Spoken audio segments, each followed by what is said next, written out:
Hi everybody, thanks for watching and coming back this week to this week's video. In this video, you're going to see that I had traveled to the tiny house show in Tampa, and I already filmed that video, and I'll link it below for the tiny homes that I was in. I had visited Incredible Tiny Homes in Tennessee about a little bit over a year ago, and then I found this show by accident because all the timing is working for me right now to get involved in the tiny house movement. So also at the tiny house, there were some buses there. There were schoolies there, and I filmed those. And in this video now, you're going to see them. So stay tuned. I'm going to go ahead and post those clips for you. But stay tuned to the end of this video. I'm going to bring you back, and I'm going to talk to you more candidly about my journey moving forward with the tiny house movement and how I'm going to try to bring you all along in a series of investment videos that have to do with land ownership and with tiny houses.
you enjoyed seeing some of the buses that were at the show. There were some that I couldn't film. There were some buses that required you to wear a mask if you came in the bus, and I didn't get to do those. But these were just a couple that I wanted to show you and bring to you. So in case you were wondering why these buses were there, well, it's part of the tiny house movement where people are looking to buy land and live, whether it's an actual tiny home or a bus. And a lot of people don't have the money to have somebody build for them a tiny house. And what they do is they buy these schoolie buses and they convert them, and they're so big. They are, if you saw that blue, I think it was called a Bluebird bus, it was incredible. I can't imagine the amount of space that there is inside this bus. It was truly, truly amazing to see. Since I'm home because Muffin is sick and I can't really do a lot of traveling, and the gas prices are rising, and it's just getting ridiculous to be out on the road right now with all the things that are going on in the world. I thought that the timing right now is perfect, that God put in my heart for me to really start looking at a couple of things with tiny homes. So I'm going to give you in this video right now, I'm going to tell you what my plans are moving forward, because I haven't really sat down and broken the plans up yet. And that's something you're going to see in the future. So I'm going to take you on a series with this from beginning to end. My plan is either going to go two ways. One is either going to be, I'm going to buy a piece of land to invest and build a community there, or build a community there. But I still haven't broken the things down. So that's something that you're going to see me do. Number two, the other option is I have 1 whole acre, and I'm going to show you some clips here. I have 1 whole acre there, and I have another acre on this property. So kind of to get my feet wet, I could start with the fact that I could rent half an acre to a tiny house people. I can actually rent 2 spots on half an acre. Now, the reason I'm only giving half an acre is because when I sit in my patio, I don't want to see tiny houses back there. So I only see half my acre towards the back. And that's why I don't want people back there. So that is the reason why I could fit 2 to 3 tiny homes on wheels for the winter time, or another time of the year if they want. But there's a lot of planning that goes in this. So since I have those 2 acres, I can give 2 people on this side, I can give 2 people on that side. That's going to bring me a good amount of investment during the months in the winter time here, where most people want to be here anyway and they want to have a tiny home. I'd rather have a tiny home than RV, because I don't want to have to worry about septic tanks. And most tiny houses, and at least the ones that I would allow to be here, they have to have a compost toilet, because they're not going to do sewer here at all. As far as water is concerned, that is something else that I have to look into. So as you can see, there's a lot of things still in my brain that I have to consider for all of this, because we're talking about water connections and my pump and electrical and all of this stuff. So those are definitely things that I have to be looking into as far as this is concerned. So I might start with that, and then as I start searching into the community. So I'm not sure yet. What I did like about this tiny house show event was that I got to know the people who are in the industry. I got to get some names of the builders and addresses. I got to know information about legislation that is being attempted in Florida for zoning for tiny houses. So that is the reason why I want to get on the cusp of this this movement that's going on, because I see that really growing in the future. And there is going to be classes actually on February 21. There is a tiny house class that is going to be online, and it's going to be several days. I think it's about $17 for the class, and I'm definitely going to be a part of that class. So I'm hoping that some of you will join me. And if you are interested in the tiny house movement, or you're interested in investing, I am hoping to make some friends out of this as well, because this is all new to me and I'm learning. Even though I know real estate, this is something totally different that I've never been into. And I would really love to do this with other people who are interested also in this kind of movement, or that they want to invest in a tiny house. I mean, people who are really serious about doing this, and they also want to learn. So I thought it would be nice if we kind of joined in some way, maybe create a Facebook page, or maybe do a private live or something like that. I don't know yet, but give me some suggestions down there, because I would love to build a little nomadic community of people who are really looking into something like this, whether it's they're interested in joining because they want maybe for me to let them have an acre on my property, so I get to know you in advance, to say, yeah, I'm going to approve you. Here's my application. I'm going to approve you, but I get to know you first before I rent you out the space for you to park your tiny home. Or also, it's a chance for me to meet other people that want to work in this and work with me on this, give me ideas or advice as I'm moving along. So it's kind of like me showing you what the process is of starting all of this. And I think it's going to be super exciting, because it's definitely something that I'm totally interested in the state of Florida, and maybe moving it to other states. So as I learn more and more during the seminar, hopefully they will talk about different states, and I'll get to know also what the possibilities are of doing this over there. So I will definitely be bringing you updates on all of this. And I'm also going to be filming to you how to start such a big project, because this is going to be a huge project for me if I do decide to go with the community type of setup for this. So stay tuned and subscribe if you're interested in watching all of those videos, all of my suggestions. I will be asking for advice from some of you out there, because you might be able to help me discern and make decisions and kind of get to know certain things. This is definitely going to be an exciting time. Now, there are going to be some things that I'm going to have to do to my property to start off with bringing people here with tiny home. Number one is my acreage. I'm going to have to fence it.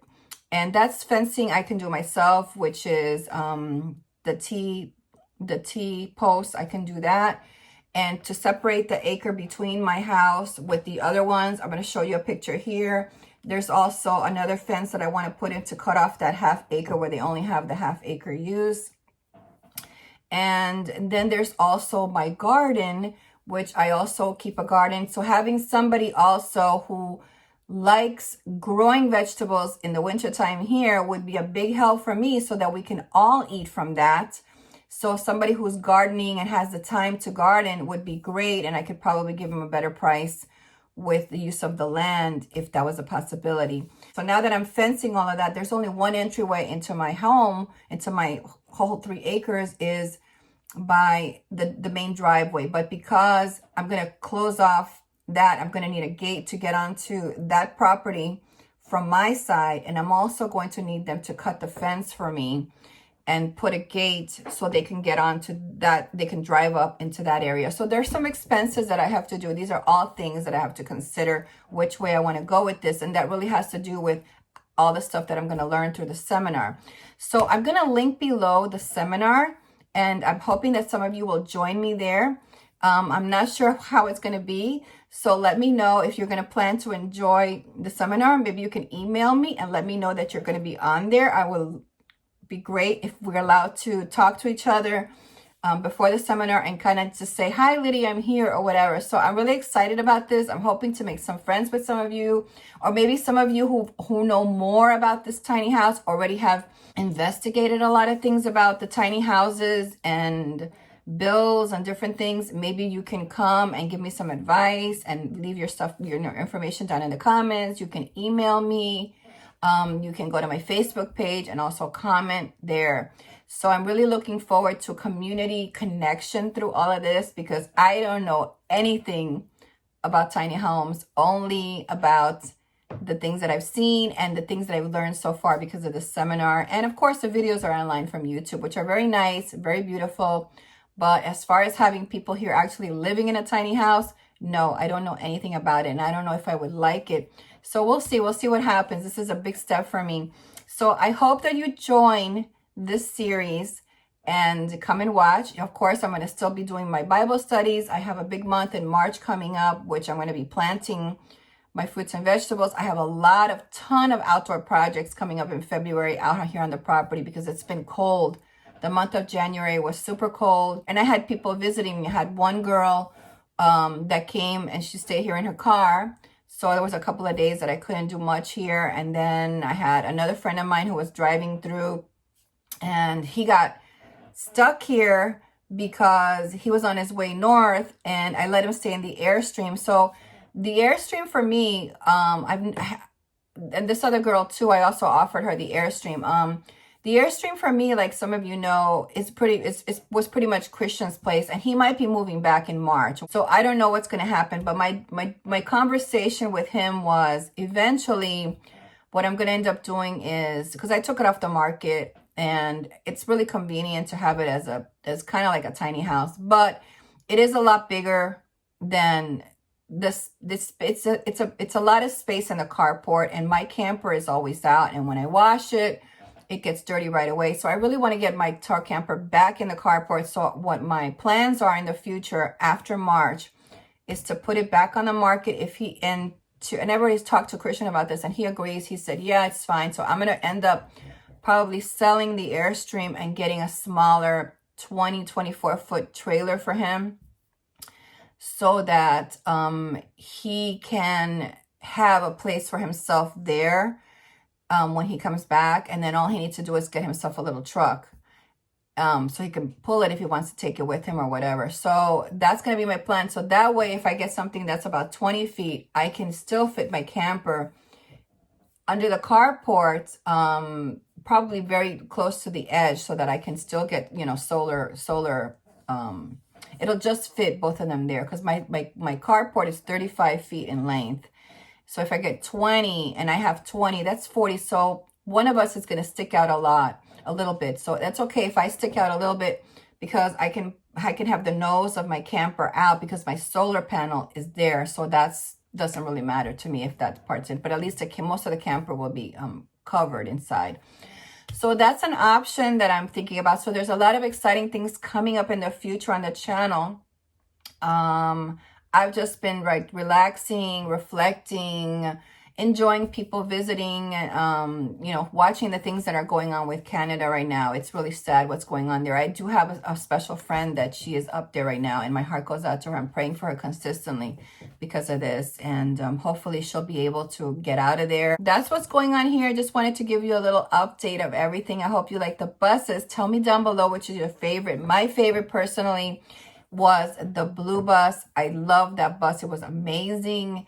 And the GMCs, I'll be honest with you, they're not my cup of tea. I don't like the layout. I don't like the way they feel inside. I don't like a lot of things about those GMCs at all. I just don't like them at all. Let me know if you're planning on the seminar. I'm going to link the information down below. There's going to be a couple of links down below. My old video, my tiny house video, and the link to the seminar. So if you want to join with me, that would be wonderful. I'm not hosting it. The people at the tiny house, I don't know, whatever thing that they're doing. I know that there's an industry. There's some stuff that I have to get involved with, but that's all coming in the future. So I hope that you will follow me along this journey, this new journey for 2022. And I still got my RV videos. I still plan on doing some of that. I still got my Bible studies, which I love to do and share them with you.